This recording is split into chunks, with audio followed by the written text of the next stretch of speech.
ಮಾತಾಡಿದ್ರೆ ಅದು ಇವ್ರಿಗೆ ಮಕ್ಳಿಗೆ ಕರ್ಕೊಂಡ್ಬಂದು ವ್ಯಾಕ್ಸಿನೇಷನ್ ಲಿಟ್ರಲಿ ಇವ್ರಿಗೆ ಗೊತ್ತೇ ಇಲ್ಲ ಯಾವ ವ್ಯಾಕ್ಸಿನೇಷನ್ ಇದೆ ಯಾವ ವ್ಯಾಕ್ಸಿನೇಷನ್ ಇಲ್ಲ. ಬಂದು 1 hour ಇಲ್ಲಿ ಕೂತ್ಕೊಂಡು ಕಾದಾದ್ಮೇಲೆ ಮೇಡಮ್ 10 ವರ್ಷದ ಇಂಜೆಕ್ಷನ್ ಇಲ್ಲ ಬಳ್ಳಾರಿ ಸರ್ಕಲ್ ಹೋಗಿ ಅಂತ ಬಂದು ನರ್ಸ್ ಹೇಳೋದು. ಬಳ್ಳಾರಿ ಸರ್ಕಲ್ ಹೋಗೋದಾದ್ರೆ ಇಲ್ಲಿಗೆ ಯಾಕೆ ಬೇಕು? ನಮ್ಮ ಮಮ್ಮಿಗೆ ಐಡಿ ಕಮ್ಮಿ ಆಗಿದೆ ವ್ಯಾಕ್ಸಿನೇಷನ್ ಆಗ್ಬೇಕು ಅಂತ ಅಂದ್ರೆ ಕೊಟ್ಟಿಲ್ಲ ಸರ್. ನಾನು ಸರಸ್ವತಿ ಕ್ರಮಲ್ಲಿ ಹೋಗಿ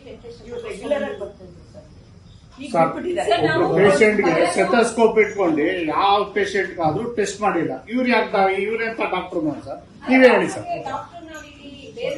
ಮಾತಾಡಿದ್ರೆ ಅದು ಇವ್ರಿಗೆ ಮಕ್ಳಿಗೆ ಕರ್ಕೊಂಡ್ಬಂದು ವ್ಯಾಕ್ಸಿನೇಷನ್ ಲಿಟ್ರಲಿ ಇವ್ರಿಗೆ ಗೊತ್ತೇ ಇಲ್ಲ ಯಾವ ವ್ಯಾಕ್ಸಿನೇಷನ್ ಇದೆ ಯಾವ ವ್ಯಾಕ್ಸಿನೇಷನ್ ಇಲ್ಲ. ಬಂದು 1 hour ಇಲ್ಲಿ ಕೂತ್ಕೊಂಡು ಕಾದಾದ್ಮೇಲೆ ಮೇಡಮ್ 10 ವರ್ಷದ ಇಂಜೆಕ್ಷನ್ ಇಲ್ಲ ಬಳ್ಳಾರಿ ಸರ್ಕಲ್ ಹೋಗಿ ಅಂತ ಬಂದು ನರ್ಸ್ ಹೇಳೋದು.